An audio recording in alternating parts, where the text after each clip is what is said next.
Rail budget में आज सीधे सीधे किराया नहीं बढ़ाया गया है, लेकिन आरक्षण फीस, सुपरफास्ट चार्ज और तत्काल का रेट बढ़ाकर आपकी जेब पर चोट की गई है।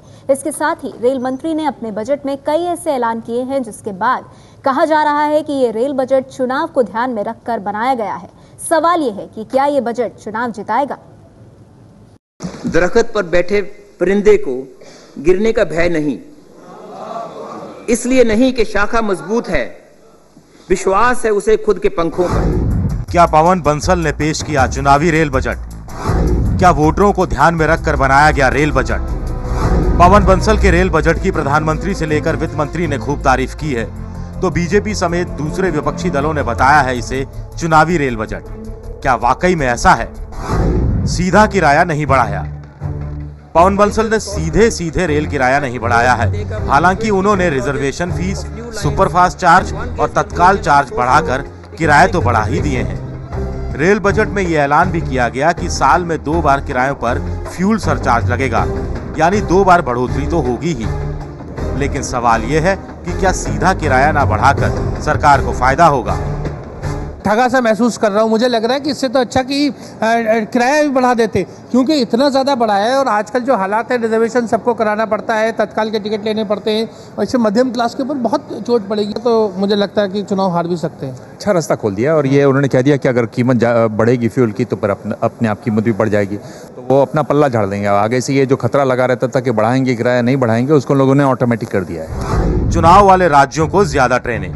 रेल बजट में 67 नई ट्रेनों का ऐलान हुआ है। इनमें इस साल चुनाव वाले राज्यों को भी ट्रेनें दी गई हैं। खास बात यह है कि कांग्रेस शासन वाले राज्यों को ज्यादा ट्रेनें मिली हैं। क्या ये ऐलान भी वोटरों को लुभाने के लिए है? दिल्ली में कांग्रेस की सरकार है और इस साल यहाँ चुनाव होने हैं। दिल्ली को 9 ट्रेनें तोहफे में मिली हैं। कांग्रेस की सरकार राजस्थान में भी है, जहाँ चुनाव होने हैं, वहाँ 12 ट्रेनें दी गई हैं। इसी साल बीजेपी की सरकार वाले मध्य प्रदेश में भी चुनाव होने हैं, लेकिन यहाँ 4 नई ट्रेनें दी गई हैं, जबकि बीजेपी शासन वाले ही छत्तीसगढ़ की झोली में एक भी नई ट्रेन नहीं आई है। वहीं बीजेपी शासित कर्नाटक को 6 नई ट्रेनें मिली हैं, जहां मई में चुनाव होने हैं।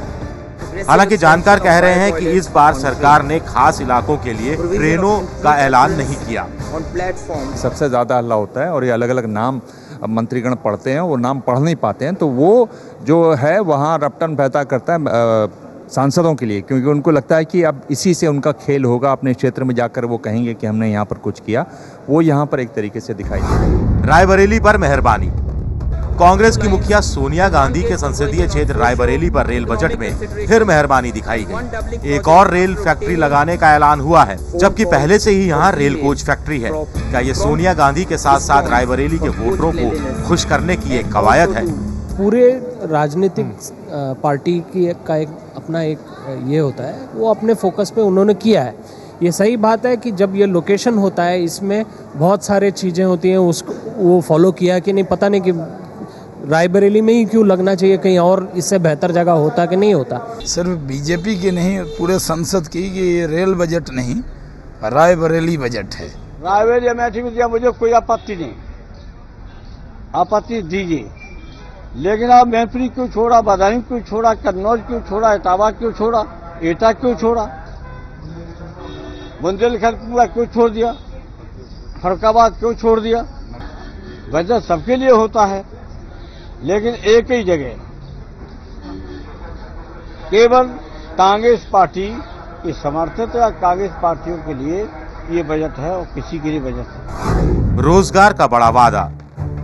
रेल मंत्री पवन बंसल ने ऐलान किया है कि रेलवे में इस साल 1,52,000 खाली पद भरे जाएंगे।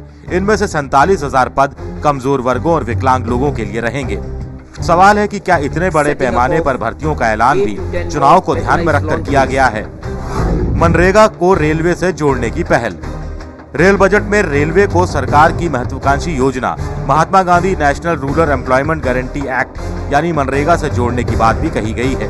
अगर वहाँ अलग अलग हिस्सों में बीच में जहाँ किसी गांव से निकलता है, वहाँ ट्रैक की देख रेख के लिए अगर कुछ करना हो, वहाँ पंचायतें उसके साथ लाके वहाँ ट्रेंचेस बनानी है, वहाँ मिट्टी डालनी है, कुछ ऐसा जहाँ का मिट्टी निकालनी है, जो रेलवे काम वैसे करवाती है, वो उधर नरेगा के लिए वो काम लोगों को उपलब्ध हो सकता है।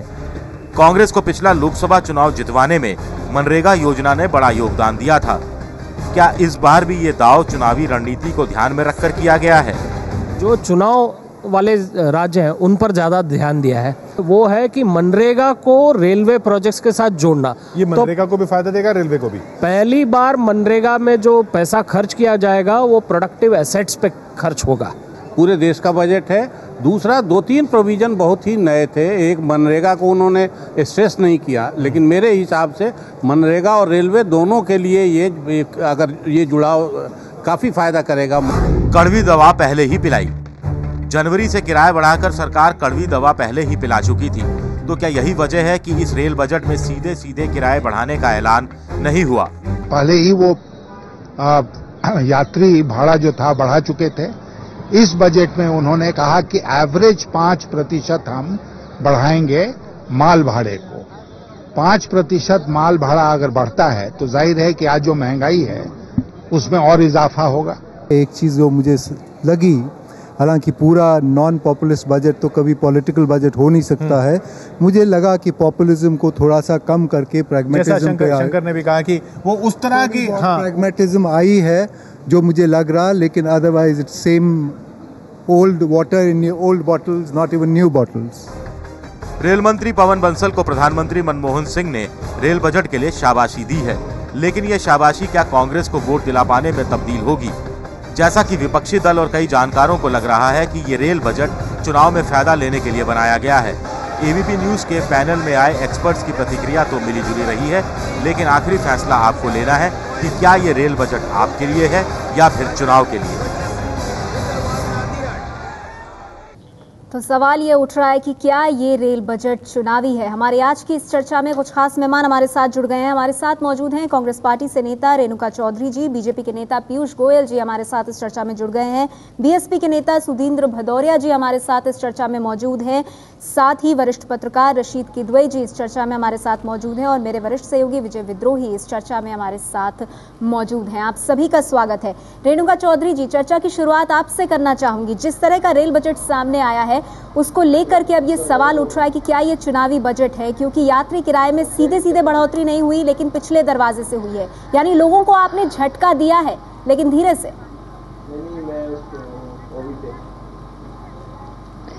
मैं ये मानने तैयार नहीं हूँ और अफसोस इस बात की है कि इतना अच्छा रेलवे बजट आपको देके इतने सहूलत और फायदा हम क्लाइंट्स को देके, पैसेंजर्स को देके, और ये मैं सोच सकती हूँ कि विपक्ष के लोगों का मजबूरी है, क्योंकि वो सोचते हैं कि जो भी सरकार करेगी उसके विरुद्ध में बोलना ही है और इसमें कुछ ना कुछ नुक्स या कमियां निकालना ही है। कौन सी ऐसी झटका मिली है, मुझे बता दीजिए। कुछ भी नहीं। जो first class passenger AC first class में जा रहा है उनकी कैंसिलेशन चार्जेस होंगे तो 50 रुपये। क्या वो जो फर्स्ट क्लास जा रहा है 50 रुपये नहीं दे सकेगा? ये सिर्फ फर्स्ट क्लास में ही नहीं है रेणुका जी, स्लीपर में भी अगर हम रिजर्वेशन का लगाएं, कैंसिलेशन का लगाएं, तत्काल लगाएं, इन सबको बढ़ा करके हर क्लास में मतलब इजाफा तो हुआ है ना। क्योंकि विपक्ष ये भी सवाल पूछ रहा है कि अगर हिम्मत थी आप में तो आप सीधे सीधे यात्री किराए में बढ़ोतरी करते। नहीं, ये गलत बात है। हम जो भी करेंगे आप तो इसमें कुछ ना कुछ नुक्स निकालेंगे। मुझे ये बताइए, रेल व्यवस्था आज के दिन घाटे में है तो हमें ये भी सोचना चाहिए ना कि व्यवस्था ठीक चले। अगर हम ये भी कदम नहीं उठाएंगे तो किसी के पास सलाह है कि कुछ भी मत करो और बैठे रहो और खाते जाओ और घाटा ठीक हो जाएगी अपने आप, ऐसा तो नहीं होगा। चलिए, अहम बात आप कह रही हैं रेणुका जी, क्योंकि यही सवाल मैं बीजेपी के नेता पीयूष गोयल के सामने रखना चाहूंगी। पीयूष जी, सरकार का ये कहना कि रेलवे की माली हालत अच्छी नहीं है, अगर रेलवे को सस्टेन करके रखना है, आगे तक चलाना है, तो जो कदम आज रेल बजट में लिए गए वो बिल्कुल सही है और जनता के पक्ष में है। नेहा जी, पहली बात तो रेणुका जी को ये बताना चाहूंगा कि एक जागृत विपक्ष का फर्ज है कि वो सरकार की खामियों को जनता तक पहुंचाए। हम अपना फर्ज ही निभा रहे हैं। रेणुका जी भी विपक्ष में रही हैं जब हमारी सरकार थी। मुझे कभी ध्यान नहीं है उन्होंने हमारी बजट की बड़ी सराहना की हो या तारीफ की हो। खैर, जो आज वास्तव स्थिति सामने है, ये रेल बजट में रेल मंत्री ने हमसे कहा कि मैंने फिस्कल प्रूडेंस इसमें लाया है, मैं सख्ती लाया हूं, रेल मंत्री ने कहा कि मैंने इस बजट के द्वारा एक दूरदृष्टि का चित्र रखा है और उन्होंने पैराडाइम शिफ्ट की बात की। दुर्भाग्य से जब आप रेल बजट को पढ़ें तो आपको ध्यान में आएगा कि ना उन्होंने कोई बड़ा विजन, कोई बड़ी एक समझदारी दिखाई है कि आगे आने वाले 5-10 वर्ष में किस प्रकार से भारतीय रेल एक जो पैसेंजर्स हैं उनकी सुविधाएं, उनकी सेफ्टी, उनके कंफर्ट और उनकी एक तरीके से सहूलियतों पर किस प्रकार से ध्यान देगी।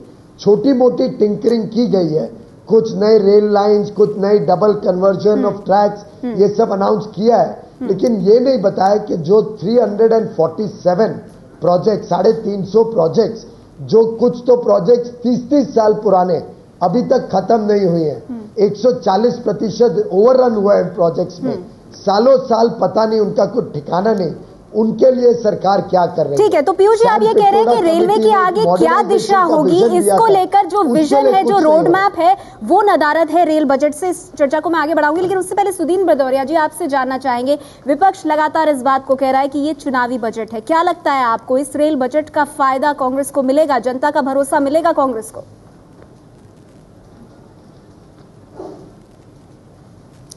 देखिए, आज ही इस रेलवे बजट पर प्रतिक्रिया देते हुए हम लोगों की राष्ट्रीय अध्यक्ष बहन मायावती जी ने स्वयं कहा कि बड़ी बड़ी घोषणाएं और बड़ी बड़ी बातें की गई थीं और खोदा पहाड़ निकली चूहिया। इसमें आप देखिए कि सुरक्षा और आधुनिकीकरण की दृष्टि से ये रेलवे बजट में इतना दिवालियापन है, और इतना ही नहीं, आप ये विडंबना है कि आज रेलवे बजट पेश हो रहा था, उसी तरफ दूसरी मध्य प्रदेश के एक रेलवे स्टेशन पे 2 बच्चों के ऊपर से रेल होकर गुजर गई।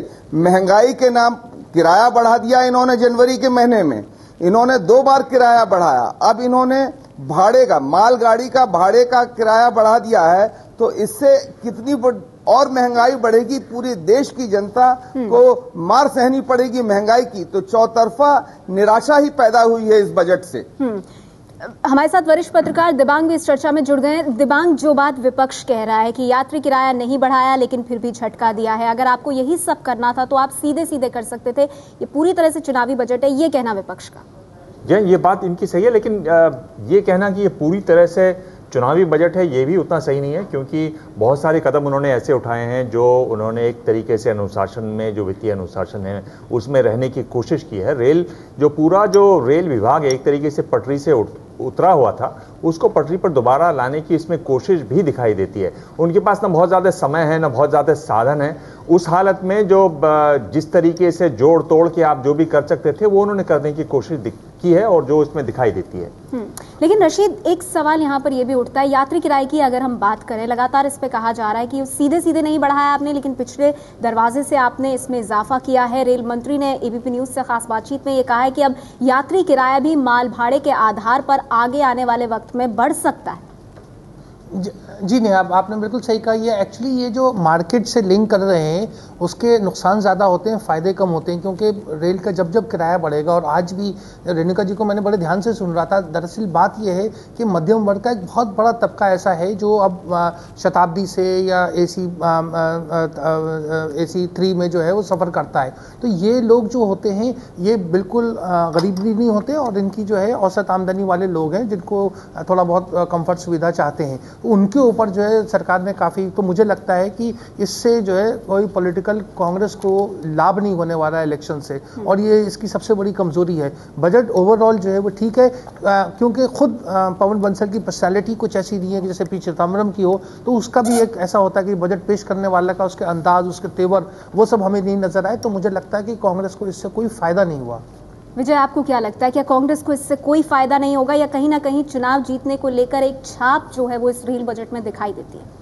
देखिए, इससे पहले हमारे यहाँ क्षेत्रीय पार्टियों के जो नेता हैं वो रेल मंत्रालय संभालते रहे, और क्षेत्रीय पार्टियों के नेता जब रेल मंत्रालय संभालते हैं और अपने क्षेत्र विशेष पर ज़्यादा ध्यान देते हैं तो उनको तो उसका सीधा सीधा चुनावी लाभ हो जाता है। लेकिन एक बड़ी राष्ट्रीय पार्टी, चाहे बीजेपी हो, कांग्रेस हो, उनका अगर कोई उनके पास रेल मंत्रालय रहता है तो ओवरऑल पैन इंडिया उनको फ़ायदा, चुनावी फ़ायदा वैसे भी नहीं मिल पाता। कुल मिलाकर होता यह है कि क्षेत्र विशेष में, इलाके विशेष में, सांसद विशेष जो है, जो कोई योजना अपनी स्वीकृत करा लाता है उसको थोड़ा बहुत उसका चुनावी लाभ मिलता है, लेकिन ओवरऑल हम रेलवे के कारण अगर कोई पार्टी चुनाव हार जाए या जीत जाए, मुझे नहीं लगता ऐसा होता है। और ये जो रेल बजट है, इसमें कांग्रेस थोड़ा बहुत जो स्कोर कर सकती थी वो भी जिस ढंग से किराया पहले 22 जनवरी को बढ़ाया गया, उसके बाद अब जिस ढंग से कि बैकडोर से करीब 500 करोड़ उगाने की तैयारी, और उसमें भी एक तरह से हम ये कहें कि पहले रेल मंत्री का ये साफ साफ कहना 22 जनवरी को कि अब जो बजट आएगा, बजट में किराया बिल्कुल नहीं बढ़ेगा और ऐसे में डीजल की भरपाई के बहाने उससे ज्यादा आप वसूल ले अपने जो उपभोक्ता है उसकी जेब से, और माल भाड़े में आप वृद्धि कर दें और आगे परंपरा बना दें कि हर साल अब 5% इस रूप में तो किराया बढ़ेगा ही बढ़ेगा। मुझे लगता है ये कहीं ना कहीं लोगों को पिंच करता रहेगा। रेणुका जी, ऐसे में सवाल उठता है, क्योंकि देखिए यात्री किराए में बढ़ोतरी तो हुई है, चाहे वो पिछले दरवाजे से ही हुई हो, फिर रेल मंत्री का ये कहना कि हर साल 5 से 6% अगर बढ़ोतरी होती रहेगी तो उससे जो रेलवे है जीवन रेखा वो आगे चलती रहेगी, लेकिन इसका जो भार है वो आम जनता पर पड़ेगा। तो क्या लगता है आपको, ऐसे में जनता भरोसा करेगी आप पर, आपकी नीतियों पर? देखिए नहीं, बिल्कुल करेगी, क्योंकि जनता सब जानते हैं और वो पहचानते हैं कि रेल इसका लाइफ को कैसे बढ़ाए और कैसे आगे बढ़े। ये जो कह रहे हैं लोग कि हम पीछे दरवाजे से हमने आम जनता पे उनको मजबूर कर दी, ये गलत बात है, क्योंकि हमने पैसेंजर फेयर बढ़ाए नहीं, हमारे 850 करोड़ इस बोझ को रेलवेज ने उठा लिया। तो ये गलत बात है, ये कहते हुए कि नहीं आपने इस पीछे दरवाजे से कुछ कर दिए, ये हुआ नहीं है। और समझना चाहिए जो आज के दिन मैं सोचती हूँ कि इससे बेहतर रेल बजट कोई और नहीं पेश कर सकता था। आज पवन कुमार, लेकिन 850 करोड़ में से करीब 500 करोड़ रुपए तो आपने वापस ले लिए ना। तत्काल हो, कैंसिलेशन हो, इस मामलों में जो बढ़ोतरी किया उससे आपने 500 करोड़ वापस ले लिए। कितने, क्या परसेंटेज, क्या बात करते हैं भाई साहब आप लोग? आप कितने पैसेंजर्स जाते हैं तत्काल में और इसमें कितने लोग, क्या परसेंटेज है? नहीं, मुझे लगता है रेणुका जी आपने काफी दिनों से तो हर जो आदमी ट्रेन बुक कर रहा है वो कैंसिल कर रहा है। हेलो, मैं तो अभी हो क्या आई हुआ जयपुर, क्या बात कर रहे हो आप? मैं ज्यादातर मैं ट्रेन में ही जाती हूँ। रेल मंत्री ने खुद कहा कि 483 करोड़ मिलेंगे, और विशेषज्ञों का कहना है जो ये रेलवे को ज्यादा बेहतर समझते हो, इससे कहीं ज्यादा पैसा मिलेगा। बट ये जो देखो ऐसे नहीं, आप पब्लिक को हमें नहीं घुमाना चाहिए, हमें ऐसे प्लेटफॉर्म से हमें समझाना चाहिए देश को, ये हम सबकी जिम्मेदारी होती है। जी रेणुका जी, आपकी बात पर पीयूष जी कुछ कहना चाहते हैं, हमें घुमाना नहीं चाहिए। जी पीयूष गोयल साहब। नेहा जी, विषय सिर्फ ये नहीं है कि आपने कैंसिलेशन चार्ज बढ़ाया, किन लोगों को उसका इम्पैक्ट होगा। मुझे लगता है जो एक उपभोक्ता है जो रेलवे में सफ़र करता है, मैं मुंबई से आता हूँ, वहाँ लगभग 80 लाख लोग सबर्बन रेलवे में जाते हैं और आपने कई बार उनका दृश्य टीवी पे देखा होगा, एकदम घिच पिच भरी हुई रहती हैं। कई लोग ऊपर बोगी के ऊपर रूफटॉप ट्रैवल करते हैं। हर साल हजारों लोग उसमें मृत्यु होती है मुंबई के सिर्फ सबर्बन रेलवे में। और इस प्रकार की जो एक पैसेंजर्स की सेफ्टी और पैसेंजर्स की कंफर्ट दोनों को नजरअंदाज तो वहाँ एसी डिब्बे हो जाएंगे। उदाहरण के लिए आप कभी रेलवे स्टेशन जाइए, जो वहां पे स्मेल होती है उस स्मेल को टॉलरेट नहीं किया जा सकता है, इतना बुरा हाल होता है। हाल ही में इलाहाबाद में इतना बड़ा एक्सीडेंट हुआ, उसके बारे में हम जब सोचते हैं तो एकदम दिल को परेशानी होती है। और सरकार ने इसके लिए क्या किया? लेकिन पीयूष जी ठीक है ना, बजट में कहा गया है ना, कुछ स्टेशन की साफ सफाई की बात कही गई है, एसी कोचेस की बात की गई है, सुरक्षा का मुद्दा जिसमें महिलाओं की सुरक्षा, तो ये बातें तो है ना बजट में। 7,000 रेलवे स्टेशन, बहन जी 7,000 रेलवे स्टेशन है देश में। 7,000 रेलवे स्टेशन में अगर 100 रेलवे स्टेशन को ये लोग एक साल में ठीक करेंगे तो अगले 70 वर्ष तक ये रेलवे की सुविधाओं को आम आदमी तक नहीं पहुंचा पाएंगे। इसके लिए कॉन्सेंट्रेटेड एक्शन, एफिशिएंसी सुधारने की जरूरत है। और जो ये जो कह रहे हैं हम 1.5 लाख और लोग भर्ती करेंगे, कोई और लोग भर्ती करना इसका सोल्यूशन नहीं है। एफिशिएंसी सुधारनी पड़ेगी और एक माइंडसेट बदलना पड़ेगा रेलवे में कि हमें किस प्रकार से रेलवे को आगे लेके जाना है। और आपको लगता है पीयूष जी कि उसकी शुरुआत इस बजट में नहीं हुई? की बात गत 8 वर्षों में अभी तक कुछ काम नहीं हुआ है। जी रेणुका जी, इस पर आप कुछ कहना चाहती हैं? क्या मैं सिर्फ ये कहना चाह रही हूँ, ये ठीक है कि हम इस मुद्दे को लेकर इसमें राजनीति के रंग लगा के हम टीवी पे बोलते रहें, मगर एक बात तो मानना ही पड़ेगा, इतनी बड़ी देश में करोड़ों लोग, आप अपनी बुकिंग करके आप 1 महीने पहले आप रिजर्वेशन करके चले जाते हैं, स्टेशन पे पहुंचते हैं तो आपकी नाम छपी है और आपकी सीट आपके इंतजार में है। क्या हम ये तारीफ लायक नहीं है? आप ही ने बताया पीयूष जी कि कितने सारे लोग ट्रेन पे चले जाते हैं। जी अंग्रेज छोड़ गए थे आपके लिए, इतनी बड़ी संस्था, आपने कोई बहुत इसको आप एफिशिएंसी मानते ही नहीं है। आप तो बड़े अजीब ढंग से बोलो पीयूष जी, ये गलत बात है। जो सच है अंग्रेज के जमाने से जो चले आज इंडियन रेलवे दुनिया में सबसे बड़ी। चलिए ठीक है, इस चर्चा को हम आगे बढ़ाएंगे। इस पर दिव्यांग भी कुछ कहना चाहते हैं, लेकिन छोटे से ब्रेक के लिए मुझे रुकना पड़ रहा है। उसके बाद ये भी जानने की कोशिश करेंगे कि ये सिर्फ यात्री किराए की बात ही नहीं है, नई ट्रेनों का भी ऐलान हुआ है, खासतौर पर उन राज्यों में जहां चुनाव होंगे, इसको कैसे देखा जाए, इस पर भी चर्चा करेंगे। एक छोटा सा ब्रेक, जल्द लौटते हैं।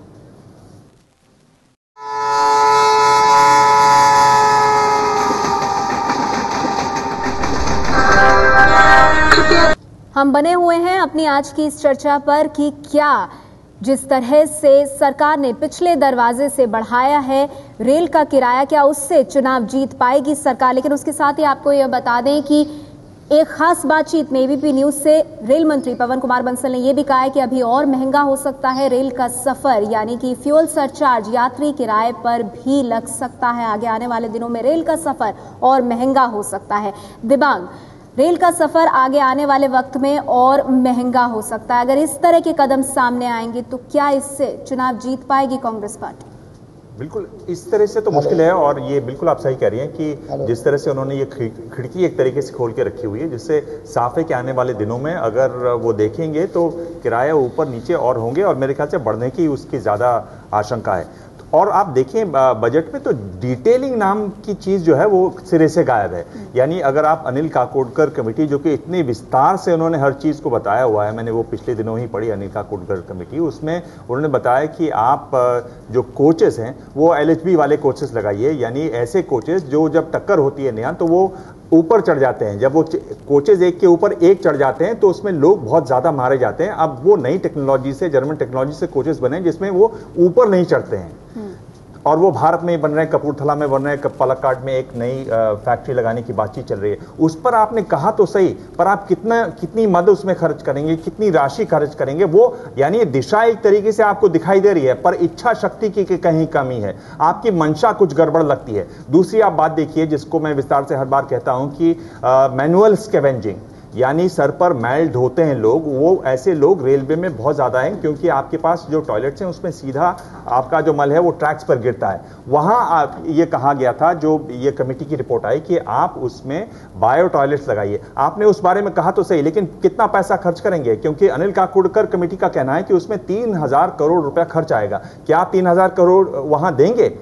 गायब है विस्तार। तो आप विस्तार को गायब करके इस तरह से करें, यानी आपको जोड़ तोड़ करनी है तो बिल्कुल साफ है, पर आप जो उसमें सफाई से क्यों नहीं आप कर सकते हैं? साफ खुलकर बात क्यों नहीं करते हैं? और जिस तरह से जो टिकट के बारे में कहा कि टिकट नहीं बढ़ाएंगे, बाद में फिर पैसे जो ले लिए हैं, वही चीज पूरे रेल बजट में कहीं ना कहीं दिखाई देती है। मेरे ख्याल से जरूरत है कि सफाई से काम हो, जो आप कह रहे हैं, सबको पता चले कि हम ये करना चाहते हैं, ये हमारी मजबूरियां हैं, वो चीज उसमें नहीं दिखाई दे रही। रेणुका जी, क्या ये तस्वीर बनकर सामने आ रही है? पीयूष जी मैं आऊंगी आपके पास, लेकिन रेणुका जी, क्या ये तस्वीर बनकर सामने आ रही है कि यहाँ पर चालाकी का ज्यादा इस्तेमाल किया गया है बजाय कि ऑनेस्टी, ईमानदारी के, कि अगर आपको बढ़ाना है तो सीधे तरह से बढ़ाइए किराया और उसका कारण लोगों को दीजिए, लेकिन घुमा फिराकर जब आप किराया बढ़ाते हैं और इस तरह की चीजें करते हैं तो गलत संदेश जाता है लोगों में।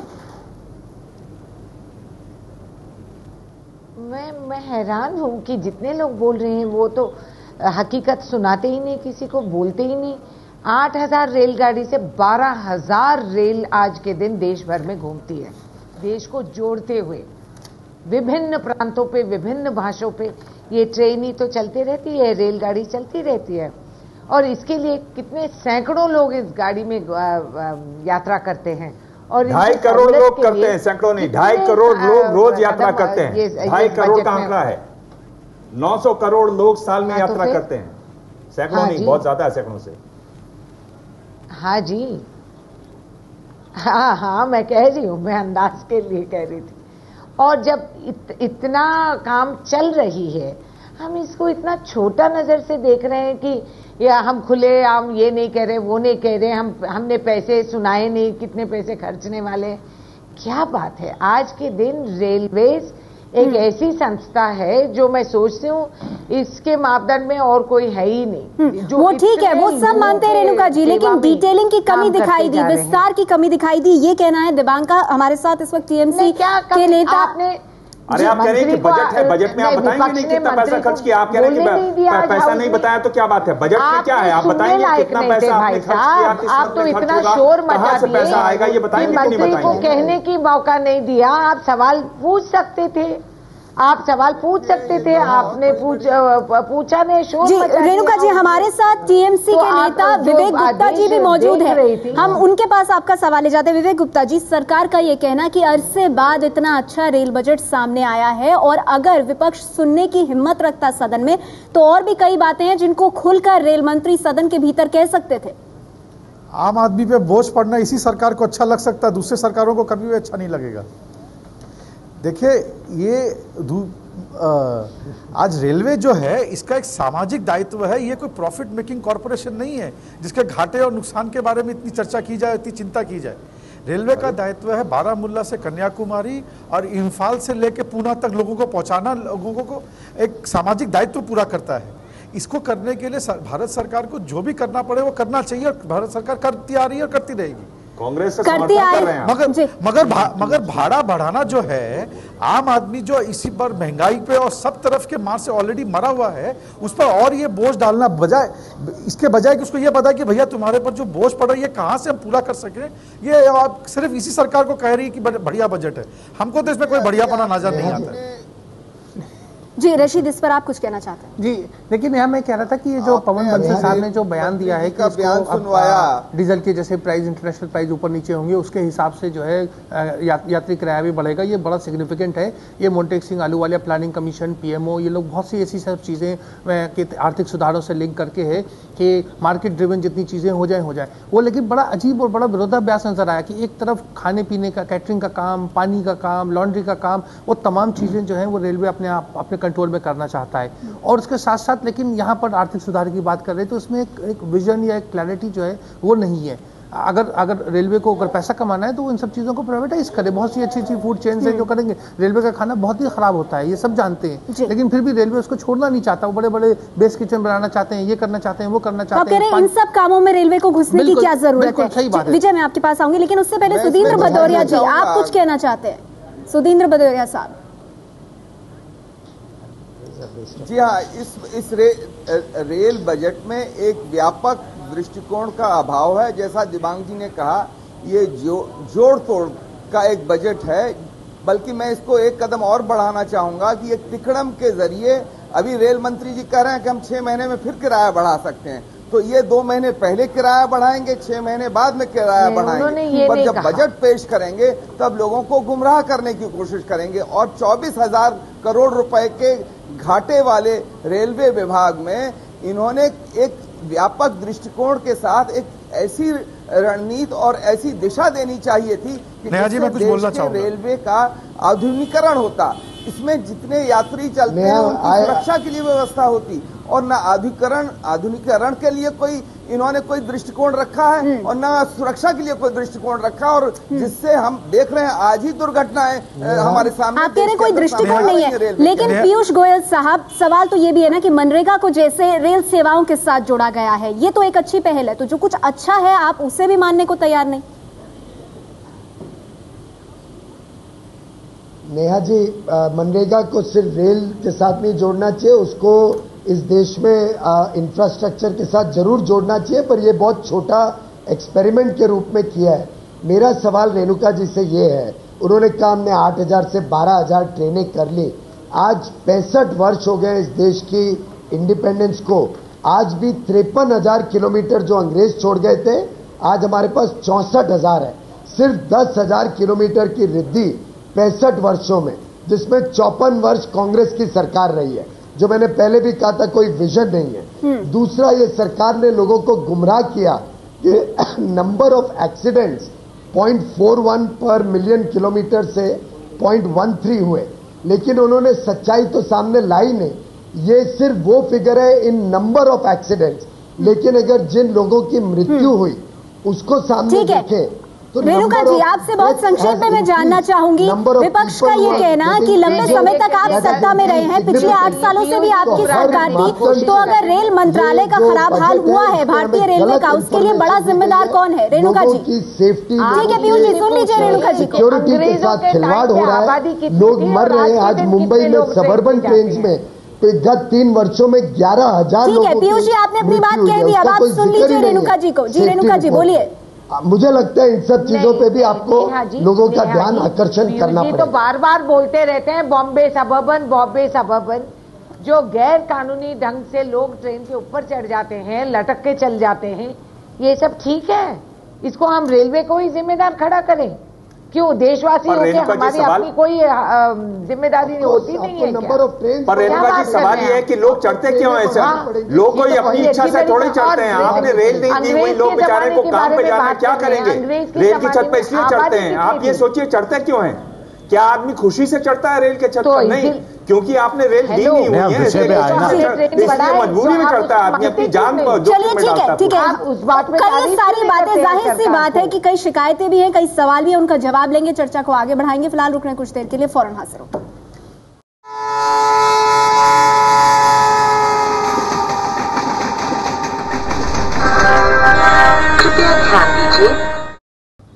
चर्चा जारी है हमारी कि क्या ये रेल बजट चुनाव जिता पाएगा कांग्रेस पार्टी को। हमारे साथ कांग्रेस पार्टी से पीएल पुनिया भी इस चर्चा में जुड़ गए हैं। इससे पहले कि मैं उनके पास जाऊं, विजय, बहुत संक्षेप में आपसे, नई ट्रेनें चलाना, आने वाले जो जहां चुनाव है उन राज्यों में उसका ऐलान करना, रायबरेली पर मेहरबानी। बड़ी बात यह है कि अभी जो एबीपी न्यूज से कहा रेल मंत्री ने कि 5% जो सरचार्ज है, फ्यूल सरचार्ज, वो भाड़े पे भी लग सकता है और वो 6ठे महीने भी हो सकता है, 1 साल के अंदर 2 बार भी हो सकता है। और इससे पहले डीजल के दाम हर साल, हर महीने सरकार 50 पैसे के हिसाब से बढ़ाएगी अगले 10 साल, अगले 2-3 साल के लिए, जब तक की सब्सिडी पूरी नहीं होती। तो चुनावी साल में ये जो किस्तों में आप दर दे रहे हो उपभोक्ता को, ये आपको कहाँ चुनाव जिता पाएगा या आपकी नैया कैसे पार लगेगी, ये कांग्रेस के लिए सोचने की बात है। ये काम 2 साल पहले जवाब दीजिए इसका, चुनावी साल से पहले किश्तों में इस तरह से दर दिया जा रहा है आम आदमी को।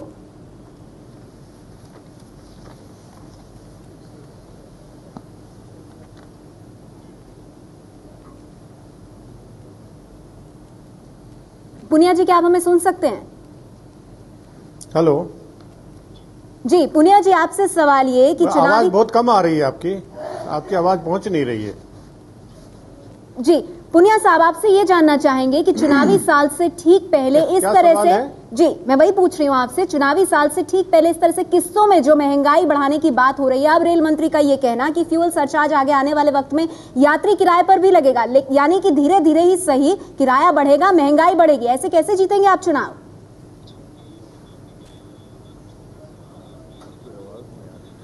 देखिए, दोनों से लिंक नहीं किया जा सकता। आपको याद है कि जितने बजट पीछे पेश हुए उसमें किराया नहीं बढ़ाया गया और लोगों ने कहा, सांसद सदन में भी कहा कि किराया बढ़ा देते लेकिन सुविधाएं बढ़ाओ, सेफ्टी सिक्योरिटी पर ध्यान दीजिए। तो ये तो आवश्यक है। अब खर्चा होगा, सेफ्टी सिक्योरिटी पर खर्चा होगा, जो यात्री सुविधाओं पर खर्चा होगा, साफ सफाई पर भी खर्चा होगा और तेल जो दाम बढ़े हैं उस पर भी खर्चा होगा, तो दाम तो बढ़ाने होंगे। तो इसलिए दोनों को, जनता में इसकी कोई प्रतिक्रिया ऐसी नहीं है, लोगों में, सांसदों में ऐसी प्रतिक्रिया नहीं है। पीयूष गोयल, पीएल पुनिया का कहना कि अगर सुरक्षा चाहिए, अगर साफ सफाई चाहिए तो फिर पैसे तो कहीं से चाहिए ना, तो इसीलिए दाम बढ़ाएं। नेहा जी, पवन बंसल साहब ने कहा कि मैं इस बजट में पैराडाइम शिफ्ट, जिसको कहते हैं ना, अप्रोच बदलने की कोशिश कर रहा हूं। अप्रोच तब बदलता है, सोच तब बदलती है जब आदमी कहता है कि हाँ जरूर खर्चे बढ़ रहे हैं, लेकिन इसके लिए एफिशिएंसी बढ़ाने की जरूरत है। इसके लिए जो एसेट्स है रेलवेज के पास, उसका किस प्रकार से उपयोग सुधरे। उदाहरण के लिए जो रेलवे मुंबई से दिल्ली राजधानी 16 घंटे में आती है, 150 प्रति घंटे किलोमीटर कवर करने वाली ट्रेन अगर 11 घंटे में आना शुरू हो तो वही एक ट्रेन दिन में एक सफर के बदले 2 सफर कर सकती है। फ्रेट की गाड़ियां 5 दिन लगाते हैं दिल्ली से मुंबई, अगर वो 5 दिन लगाने की मुझे आवश्यकता समझ नहीं आती है, अगर उसकी प्रॉपर प्लानिंग और टाइम टेबल की रेलवे लाइंस एफिशिएंटली यूज हो तो आप फ्रेट ट्रैफिक डबल कर सकते हो। चलिए, इस तरह के सभी मुद्दे हैं, पैसा चाहिए, किराया आपका उत्पादन डबल हो सकता है। बिल्कुल, इस सब के लिए लेकिन चाहिए पैसा। लेकिन हम विवेक गुप्ता साहब आपसे ये भी जानना चाहूंगी कि क्या लगता है आपको, जो भी कदम जो रेल बजट में बताए गए हैं, मुझे बताइए कितना फायदा उसका कांग्रेस पार्टी को होगा? जनता का भरोसा जीतेगी पार्टी, कांग्रेस पार्टी? अगर जनता को बोझ देके, जनता को मार देके, जनता के ऊपर हर तरह का महंगाई का बोझ लगा के, और उसमें ये जनता को ये नहीं बताना कि ये भाई जो महंगाई तुम्हारे पे हम थोप रहे हैं इसको तुम लाओगे कहां से, इसको पूरा कहां से करोगे, मुझे तो नहीं लगता कि कांग्रेस को कोई लाभ होगा। उल्टा कांग्रेस का विनाश ही विनाश नजर आता है मुझे। चलिए, इतना ही वक्त है इस चर्चा में हमारे पास। एक छोटा सा ब्रेक ले रहे हैं हम, जल्द लौटते हैं, ये चर्चा जारी रहेगी।